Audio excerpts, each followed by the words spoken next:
திருவெளிப்பாடு 3ஆம் அதிகாரம் 8ஆம் இறைவசனம். உன் செயல்களை நான் அறிவேன். இதோ, எவராலும் பூட்ட முடியாத கதவை நான் உனக்கு முன் திறந்து வைத்திருக்கிறேன். சிறிதளவு வலிமைதான் உன்னிடம் இருக்கிறது. இருப்பினும் நீ என் வாக்கை கடைப்பிடித்தாய், என் பெயரை மறுதலிக்கவில்லை. ஆமேன்.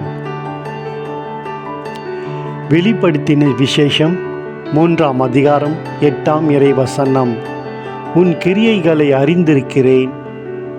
உனக்கு கொஞ்சம் பலன் இருந்தும் நீ என் நாமத்தை மறுதலியாமல் என் வசனத்தை கை கொண்டபடியினாலே இதோ திறந்த வாசலை உனக்கு முன்பாக வைத்திருக்கிறேன்.